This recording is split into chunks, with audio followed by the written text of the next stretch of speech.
Hey there, Ravens flock. Welcome back to Baltimore Talk, the weekly podcast giving you a recap of every Baltimore Ravens game from now to postseason. I'm your host, Anthony Propst, and I'll be bringing you everything you missed, plus my own personal thoughts, opinions, and analysis. First things first, I want to say happy holidays to everybody.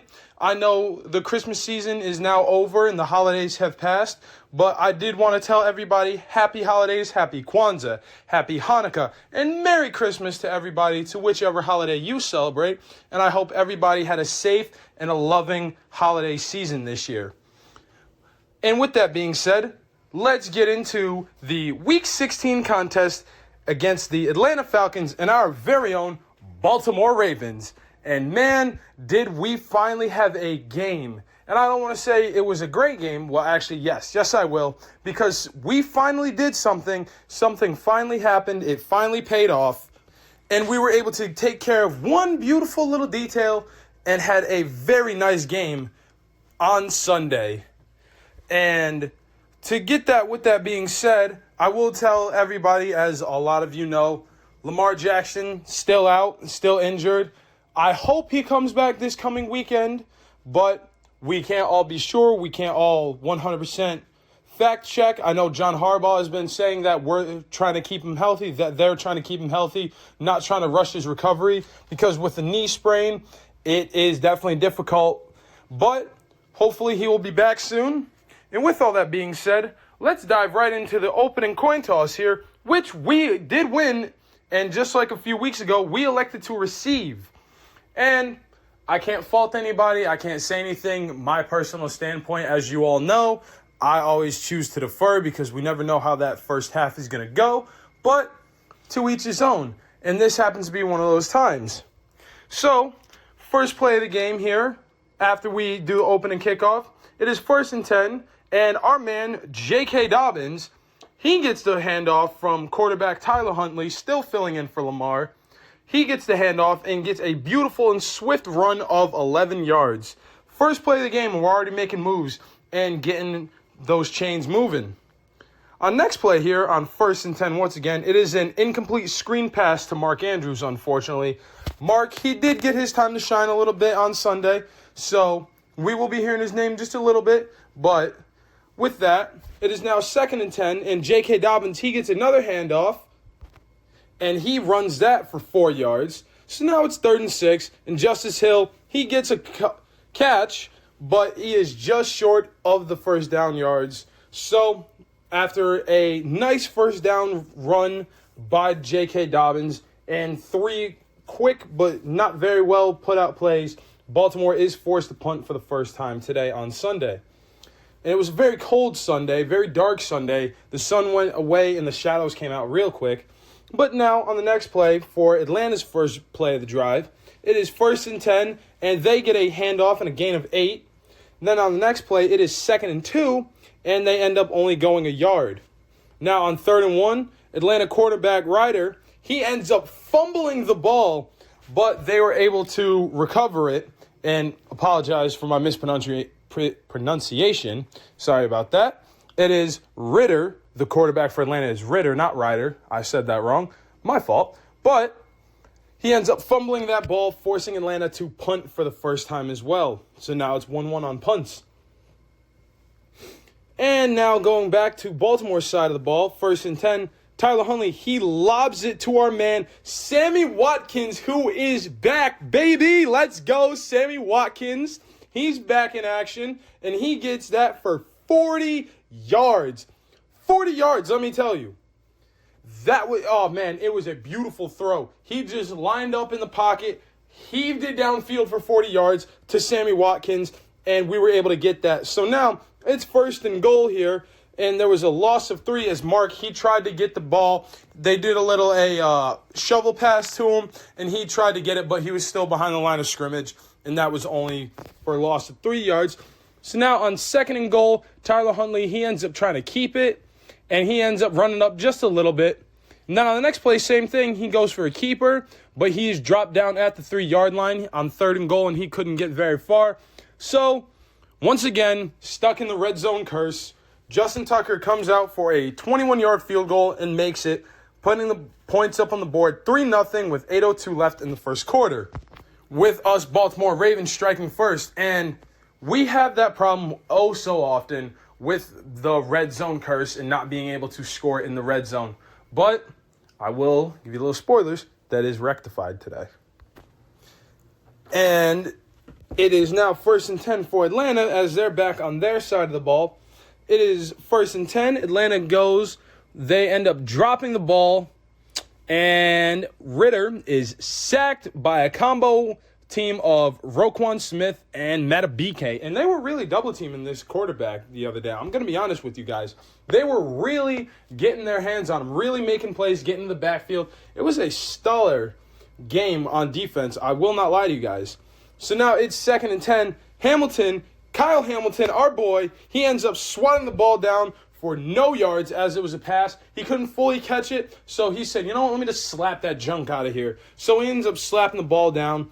It's now 3rd and 10. Ritter is taken down once again, this time by Brandon Stevens and our boy Patrick Queen. These two, again, these four guys, Smith, Matabike, Queen, and Stevens, they were really giving the offense of Atlanta a really tough time on Sunday. I'm going to be honest with you guys. So now that'll force Atlanta to punt once again, second time today, with 6:33 left in the opening quarter. It's 1st and 10, and you know how our man does. Gus the Bus Edwards, he gets his hands on the ball. He runs the first play for 6 yards. Now on 2nd and 4, he does the exact same thing, but this with an extra 5 on top, so he runs for a beautiful 11-yard run. It's now 1st and 10 once again. Gus Edwards again, but this time, unfortunately, he is dropped back for a loss of 1.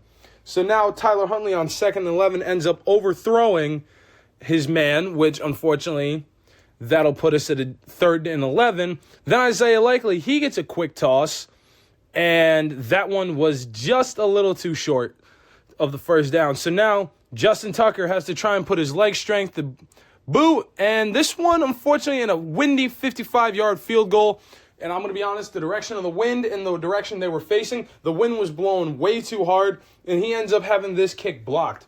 Which, at first, when I thought about it, I'm like, oh, man, he had his kick blocked. That never happens to the most accurate kicker in the league. But after looking at the broadcast and seeing how windy it was and having the, wow, I apologize, Ravens flock, having the announcers who were calling the game on TV as well as on the Ravens Game Day Network, how windy it was in the wind direction, that kick would have sailed right out of the uprights anyway. So it was kind of a good and a bad thing. It was a little bittersweet. It was bitter to see it blocked, but it was sweet to not see him miss. Because you never doubt Justin Tucker. Who doubts him? Definitely not me. But it would have been better to see this one get blocked than see him miss. If you guys understand. If you know what I mean. Like, that just sounds a little better. Oh, you never want to see him have anything bad happen, but I'd rather see him blocked than see him miss. So now, back on the Atlanta side of the ball, it is 1st and 10. Travis Jones and Matabike, they're both on the stop on this one. And that ends up not going anywhere. So now, on 2nd down, Falcons, they unfortunately do get the first down. I'm not going to lie to you guys. That one was tough. You never want to see them give up yards. We hate to give up yards here. Now on 1st and 10, Ritter, he is dropped once again by Roquan Smith. This man, absolutely stellar, absolutely beautiful, absolutely crazy. He has to be the best trade that we have made. Like, he is the best acquirement we've made in a hot minute. And I know that could be a hot take for some, but the evidence proves it. The numbers that he puts up on defense and the amount of things that he does, you can't prove me wrong on this one. I hate to break it to you guys. Like, this is not something you can argue that will warrant an argument because he gets it done. He really gets it done. It's absolutely beautiful to see. So now on 3rd and 10, this, once again, Roquan Smith, but this with the assistance of Marlon Humphrey, they're able to push Ritter out of bounds, forcing them after a 5-yard gain out of bounds. So now it's 4th and 5, and he ends up throwing an incomplete pass at the 20-yard line forcing them to turn the ball over right then and there. So now on 1st and 10, Dobbins, he runs for a beautiful 5 yards. And then after that, it is now 2nd and 5, but the time will expire. So that will put us at the end of the first quarter. And my overall thoughts, quick and easy on the first quarter. Aside from the fact that we had 40 rushing yards and 91 yards in total, so that means we had 51 passing yards and 40 rushing yards. We were really putting up numbers on Sunday when it comes to yards in terms of passing and the run game. We really were having it go well. But I don't really have much to say aside from that unfortunate red zone curse, as we all like to see happen. But other than that, it was a good quarter. It was a good first quarter. I won't lie to you guys. I really enjoyed watching it. I think we really had good things going for us. So we'll just get right into the second quarter here. It is now 2nd and 5. Tyler Huntley, he ends up lobbing it to Josh Oliver, but this time it's incomplete. 3rd and 5 now. Mark Andrews, and here's where he had it. This is where it happened. There are 3 misses, no good, but this one here was a beautiful, and I mean beautiful, 37-yard pass, but unfortunately, it didn't go anywhere. And I hate to say, this is the 3rd time that we missed on passes in a row, but this one was beautiful to Mark Andrews, but it unfortunately didn't go anywhere. So now on 4th and 4, Justin Tucker, he ends up getting a 27-yarder. This now putting us up 6-0 at the start of the second quarter. 1st and 10 now on the Atlanta side. Josh Oliver, Travis Jones and Patrick Queen on the stop. Now on 2nd and 7, Falcons, they end up getting the first. 1st and 10, Algier from Atlanta, he ends up gaining 3, and he was their star on Sunday. Let me tell you, his name was called out a lot. So now Algier, he is dropped on 2nd and 7 by Roquan Smith, stood up and stopped right at the line. So absolutely beautiful, absolutely amazing to see. It is now 3rd and 7, and Brandon Stevens and Patrick Queen, they end up getting the stop after a nice combo tackle after 5 yards. So now we're on 4th and 2 as Atlanta attempts to go for it, but Drake London fumbles the ball. Patrick O'Queen, he covers it. He recovers it with 9:09 left in the second quarter. This man, he fumbled the ball, and Patrick Queen was right there to pick it up, run with it, and get that ball back for us and turn it over. So that is the first technical turnover, forced turnover, I should say, from Atlanta of the game today. Now on 1st and 10, Gus Edwards, Gus the Bus, as we all like to call him, gets a beautiful 5-yard gain. And then on the second play, but on the first play where he starts out, he gets 11 yards. So in 2 plays, 16 yards. Right off rip, 16 yards in 2 plays. That's just what Gus Edwards does. I can't even express it any better. Now on 2nd and 5, Tyler Huntley, he ends up having to take the ball himself. He slid right for it, got the first down. So now we're at 1st and 10. J.K. Dobbins, he ends up running, and he barrels through people. Like, runs through them like a truck. Just said, you're not a stop sign. I'm not going to stop. He ran right through him, right for him, and got beautiful 14 yards. Now on 1st and 10, once again, he ends up darting for 6 with 6:35 left in the quarter, or in the half, I should say. He ends up running for 6. But then on 2nd and 4, he ends up only going down after a yard. He got stopped right after a yard after the line. They end up catching him by a shoestring.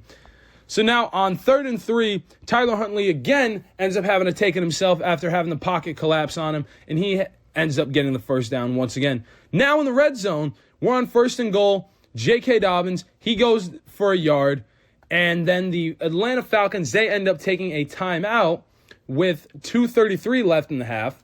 So now on 2nd and goal, it is an incomplete pass to Isaiah Likely, the rookie Isaiah Likely, who hasn't been getting a lot of love lately, but I could see that being turned over real soon. I think they're going to start giving Isaiah Likely and Mark Andrews a little bit more love soon. Now on 3rd and goal, our man, Demarcus Robinson, broke the red zone curse after so many games. Finally broke the red zone curse and got us our first touchdown in about 4 or 5 games, I want to say. Lamar Jackson's been out since week 13. again, week 13, I believe, and this was now week 16. So for 3 straight weeks, or actually, Lamar's been out since week 12. So for 3 straight weeks, 13, 14, 15, and now 16, Demarcus Robinson finally broke the red zone curse. And this play was under review, and it ended up standing, and we end up going for the 2-point conversion. And Tyler Huntley had to take it himself, and he ends up getting it. So now we're up 14-0. 14-0. Having the red zone curse finally broken after so many weeks. And I absolutely love it. I absolutely love to finally be able to report on it and talk about it. That our man, Demarcus Robinson, finally broke our curse. And it's absolutely beautiful. It was absolutely beautiful. It was a great run. It was a great play. And same with Tyler Huntley getting the 2-point conversion. He just took it himself, sold the fake to the right. He ends up taking it up the middle a little bit on the left side and ends up just getting it. And it was absolutely great. But once we come back, it's now Atlanta's first shot with the 2-minute warning. Well, before the 2-minute warning, they end up getting 1st and 10 and get the first, which will put us at the 2-minute warning before half. Now on 1st and 10, once again, they get the first down, but there's a holding flag, so that'll draw them back 10 yards. So now on 1st and 20, Brandon Stevens and Roquan Smith, they get a beautiful stop here. So now on 2nd down, they end up getting the first down, but some shoving and some hands were thrown. I'm not going to lie to you guys. They were talking about it, that people were starting to do a little bit of hand throwing. And I don't mean any hand gestures. I mean some hands like pushing, shoving. And now on 1st and 10 and 2nd and 10, they throw on 1st and 10, they throw an incomplete pass. And then on 2nd and 10, they are stood up at the line.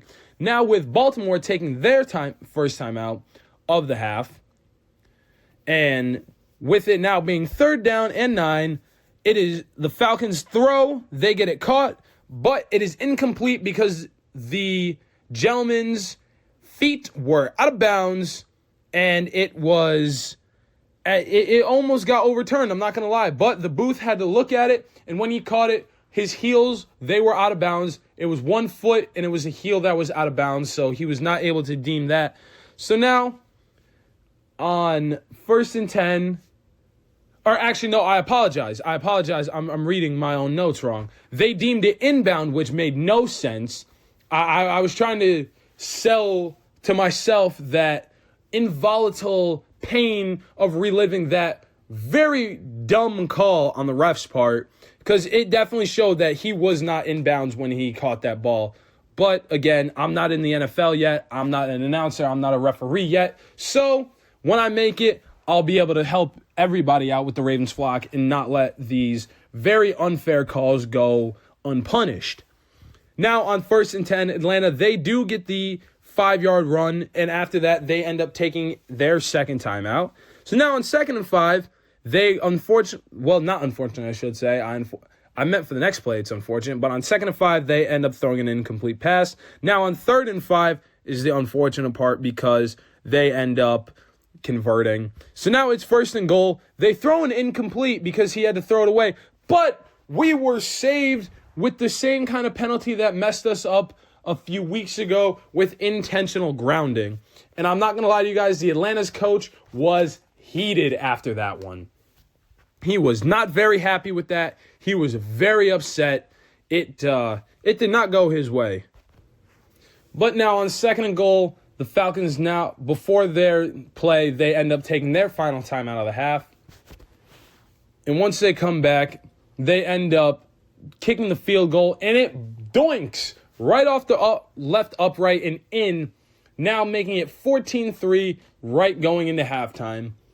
And I honestly didn't think it was going to go, but it just pinged right off the left upright and it fell right in. So I guess the win was in their favor, or the ball has a magnet in it. I don't know where to speculate. But now it's halftime. We're leading 14-3, finally leading going into halftime once again after so many games, after so many weeks.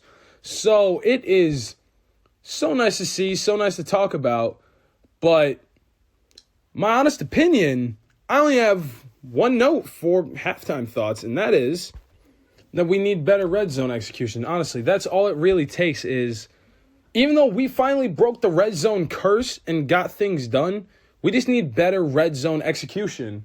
Like, I think that if we do that, we will be where we need to be when it comes to getting things done. Like, we really finally broke the curse with Demarcus Robinson and getting us in the red zone, but I think we just need a little bit more red zone execution and we'll be all set, really. Like, that's honestly all I could think about for halftime, because our pass game wasn't on point, but it has gotten better. Our run game was a lot stronger. So I really think that we were just really killing it.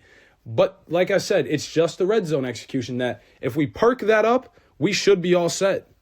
Let's kick things off with the third quarter with all those halftime thoughts out of the way now. So starting off with the top of the third, it is 1st and 10. Kyle Hamilton on the stop. Falcons did get the first, and Kyle Hamilton did end up getting hurt, though. He ends up getting the stop, but they were able to get the first, unfortunately. Now on 1st and 10 again, they pushed for 4 yards. They got to the line of scrimmage, but they pushed that pile like they always tell you. In offensive days, when you get there, push the pile. It helps. Now on 2nd and 6, our man Chuck Clark, he ends up breaking up the nice pass, getting that stopped. So now it is 3rd and 6, and there was another incomplete pass, but there was a flag on the play on Pepe Williams for pass interference. John Harbaugh, he ended up throwing up the challenge flag, because you can't throw the challenge on the initial flag for pass interference, but he did throw it up to make sure that the offensive player was inbound when he caught that, and he ended up being inbounds. Or not that he was inbounds, to make sure he had control of the ball, which he did.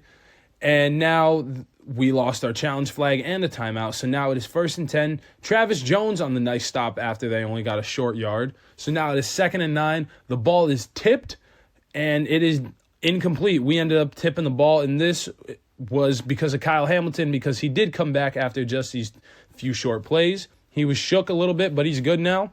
So it's 3rd and 9, and they are stopped just shy of the first down marker. So on 4th and 1, they go for it again, and they end up converting on 4 and 1. So they'd been good on Sunday when it came to conversions on 4th downs. Usually that's our territory where we usually go for it a decent amount, but they were actually really good on 4th down conversions on Sunday. So now on 1st and 10 again, Matabike, he's on the stop after 5 short yards. So now it's 2nd and 5, and then they don't go anywhere, keeping it in-house, keeping it from going anywhere. So on 3rd and 5 now, the Falcons do convert, and again, we usually are better on doing 3rd and outs, but we weren't doing so hot. But now it is 1st and 10 once again. The Falcons do get another big run of 9 yards, and they end up going for it on 2nd and 1, obviously, and they end up getting it. And we're usually better than this. That would be another halftime thought, I should say, is we need to get better at 3rd and outs. Like, we're really good about it, honestly. We are. But our things, we need to get a little better on that one there. So now on 1st and 10 is another gain of 5. Then on 2nd and 5, they end up getting a touchdown, but it is called back for a holding penalty. So now it is 2nd and 8, and Patrick Queen, he's on the stop and the save. Atlanta challenges the call because they said that they got it, but they, however, did not, and the call stood. So they lost the timeout and lost the challenge on that. So now on 3rd and 8, the ball is stopped by Roquan Smith. Once again, stopped at the line of scrimmage, didn't go anywhere. It's 4 and 8, and they end up getting the field goal, pushing it now from a little over a 2-score game to a 1-score game of 14-16. Now on 1st and 10 for Baltimore, Dobbins, he stacked up right at the line, didn't go anywhere. He got the handoff and is stuffed right at the line. So now on 2nd and 10, it's a complete pass to Deshaun Jackson, who gets a nice, decent amount of yards, and that'll put us at a new set of downs. On 1st and 10, J.K. Dobbins, he pushes a pile for a stellar 8 yards. On 2nd and 2, unfortunately, he doesn't get a gain after that nice 8-yard run there.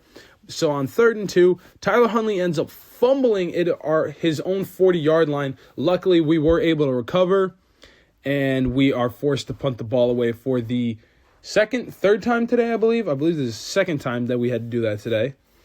Now, with 3:17 left in the first quarter, it is an incomplete pass from the Falcons. 2nd and 10, no gain. 3rd and 10, Adolphe Owe, he gets a beautiful stop at the line, forcing Atlanta to punt the ball away. And that's where I would say that 3rd and out comes in. We get 3 great stops back to back to back, and that'll force them to have to punt, which is exactly what we needed to get done. We needed, after that turnover and after that fumble, we needed to force a 3 and out and get back on the ball. And that is what we did. So now on 1st and 10, it is a complete pass to Mark Andrews for the first, and there he goes. Mark Andrews gets his recognition that he definitely deserved yesterday, or technically on Sunday, but he definitely deserved this here. Now on 1st and 10, Gus the Bus Edwards gets a huge, and I mean a huge run game of 35 yards. And let me tell you guys, this one here, this was absolutely beautiful. He had it going for him. He ran that thing like his life depended on it. So now on 1st and goal, he lunges forward for the 5 yards, and that actually ends the 3rd quarter right there. And I will say, 3rd quarter, just as good as the first 2. We just need to execute better third and outs. That's really it. That's our only thing, is we need to just be able to stop the 3rd and out game. But other than that, I would say let's just keep it going right in the 4th. We'll just keep it rolling, So now on 2nd and goal, Tyler Huntley, he gains only 2. 3rd and goal, we have to throw it away because we had the pocket collapse on us, almost got sacked. Can't take that. So now on 4th and goal, we put it up more by a 21-yard field goal, courtesy of the most accurate kicker in the NFL, our man Justin Tucker, best kicker ever. Now it is 17-16 at the top of the 4th. So now in 1st and 10 for Atlanta, no gain. They are stopped right at the line, as they should be. On 2nd and 10, they do get the first. 1st and 10, Algier from Atlanta, he ends up getting only 4 yards. Not bad. Decent run. Now on 2nd and 6, Matabike with a beautiful stop. He got right up there, plugged up that hole, and said, stop. No entrance. You can't go anywhere. And held them up right at the line. So now it is 3rd and 6, and they end up converting downs, moving the chains, and getting first down here. So now on 1st and 10 is only a gain of 2. 2nd and 8 is a complete 16-yard pass. Once again, they end up getting these yards, and this is where things get a little scary. I'm not going to lie to you. So now on 1st and goal, they get 2, only a 2-yard gain. Now on 2nd and goal, they are stuffed once again at the line. Now on 3rd and goal, the Atlanta quarterback Ritter is marked short of the down. So now on 4th and goal, they are stopped once again, and no gain. But this is even worse because this is a turnover on downs because they had a flag thrown for an illegal motion. So not only did they not get it, they didn't even attempt a field goal either, or try to draw us off sides, I should say. They had an illegal motion flag, so that really messed them up. And that'll put it at 17 minutes, 19 seconds left in the game. So now 1st and 10, Gus Edwards, beautiful 14-yard run. Then after he moved those chains, he gets another short little gain of 1 yard. Now on 2nd and 9, Tyler Huntley has the pocket collapsed on him once again, and he is forced to dump it, throw it away, which no issues at all. It happens. Now on 3rd and 9, he ends up deep overthrown it to Deshaun Jackson, which that I will speak on at the very end.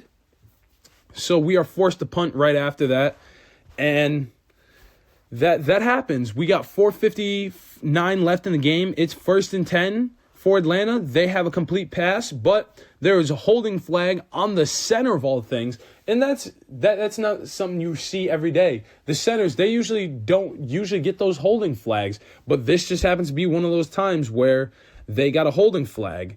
But it is what it is. It's better for us. So now on 1st and 20 for Atlanta, they are throwing an incomplete pass. 2nd and 20, they do throw another pass, but this one is caught for a solid 15 yards. So on 3rd and 5, Algier, he ends up getting the first down. Kyle Hamilton, he ends up getting a nice stop on 1st and 10. So now on 2nd and 10, the Falcons, they end up or they end up converting on that 1st and 10, I should say, after Kyle Hamilton got the lucky stop. So now on 1st and 10, once again, they end up not being able to go anywhere on 1st and 10, but on 2nd down, they do end up getting a 9-yard run. So that happens. It is what it is. I don't even know what to say. It's these little things. It is these little things that we got to be able to stop that run game. That's the one thing. But again, final thoughts for later. Now on 3rd and 1, we get a beautiful backfield saving tackle by Roquan Smith. He ends up getting in the backfield, getting the stop, and it absolutely beautiful, absolutely amazing. Then Atlanta, with them being on 4th down, get a field goal, putting it at 17-9 with 2 minutes, 3 seconds left in the game. Justice Hill, he ends up getting it on kick return, running it, and that'll run us down to the 2-minute warning. So now, all we need to do, get the first down, call it a day. So Gus Edwards, he runs for 3. Atlanta, they decide to use their second timeout, minute 53 left. 2nd and 7. We got the first with a minute 49 left. In Atlanta, they decide to use their final timeout. And then us here, you know what the easy part is. 1st down, 2nd down, 3rd down, kneel it down for the 1st, 2nd, and 3rd down. And then after that, clock expires, time's out, game's over. Baltimore wins 17-9 over the Atlanta Falcons in Week 16. We ended it. We put it away. We caught the victory. I don't really know what else I could say about it. That's what we got. What needed to be done. I really don't know how to explain it. With Baltimore, we came out. We had the physicality. We had a few things that we could have done better. Definitely, my personal final thoughts, I would have to say, are we need to stop the run game better. We need to learn to control the run game. That is a thing that we need to do and a thing that we need to get done, honestly. And I know my thoughts seem a little scrambled, a little jumbled, but that's just me. My brain picks apart 6 different topics at once and then throws them out of my mouth. But with that being said, that's all I really have to say about the end of the game is that we just need to learn to stop the run game better. But with this victory, this might put us in the wild card, but we are going into the postseason. I told you every day since my intro, and since the beginning of the year that I'm going to be your host from the first game all the way to postseason, and we have a postseason, Ravens flock. We are going into it. We're getting it done. And this game, it was huge. This was going to determine whether we would make it to the postseason or not, and we made it to the postseason. And John Harbaugh, in his post-game interview, did speak on that. So as I like to every once in a while, I know I did it last week and a few other weeks before that, I would like to have you guys listen to his interview question and listen to his response to it. So, John, what does it feel like now to officially be in the playoffs? Yeah. Are we? Oh, okay. It feels great. Yeah, great. Good. Congratulations to our guys. To clinch the playoffs with 2 games left is pretty remarkable. It's not done too often, and it's something to be really proud of. I'm really happy with that.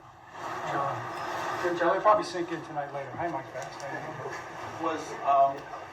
Was Lamar Jackson close, and does winning today change your approach to how you play him over the last 2 weeks? I haven't thought about that. Players play when they're healthy and ready to go. That's really all we do. It's when the player and the docs come back and say, hey, this time, then coaches, we build them into the game plan. That's really how. To think about it beyond that is just kind of a waste of energy and time. All the players, including Lamar. Lamar's working very hard to get back. The trainers are working very hard to get him back. I'm optimistic in so many ways, but focused on our team and the next game plan with who we've got, really. And with you all having listened to his second interview question, that was another topic I did want to bring up. Lamar is coming back soon. As John Harbaugh just said, Lamar will be back soon. He is working on it, and I would not mind seeing him come back soon. That was one of my other final thoughts I did want to talk about, as I know everybody's talking about in the headlines, Lamar might not be with Baltimore next year. Lamar might be a free agent and might go to the Buccaneers or go somewhere else. But I personally don't believe that they're going to want to do that. I don't think they're going to want to try and rebuild a team when Baltimore's already built their entire team around Lamar. I don't think he's going to end up doing that. I don't think they're going to do that to him. But with all that being said, honestly, Ravens flock, I don't really have much more to say about it. We clinched a victory, we clinched a win, and now we're going to the playoffs. We're in the postseason, and that's something to celebrate every year, is when your team makes it to the playoffs, especially with us making it, only, like John Harbaugh said, with 2 games left. We made it to the postseason with 2 games left. So it's absolutely beautiful. It's absolutely amazing to see. I absolutely am so ecstatic, so excited. And with everything and all that, I would like to make the, not announcement, but kind of drawn something. I know a few of my episodes were very, very, very long, and I know recently they've been getting a lot shorter. That's just because we've been getting it done. We've been getting it done, and I have a lot less complaints and a lot less things to say negative-wise, so that means I have more time to talk about the good. And with me talking about the good, I know you guys don't want to hear me hammer on and on and on, but that's what a podcast is. But these next few weeks with us before we make it through the regular season and get to postseason, they might be a little shorter than those 45-minute to an hour-long episodes like back in weeks 5, 6, 7, 8, and all that. They're going back to how they were with weeks 1, 2, 3, being about 25 to 40 minutes, because I don't have as much to say, because all this stuff, all these games are just moving quick. It's not those long, drawn-out 1 in 15s, 2 in 33s, and all that, and those crazy, okay, play timeout.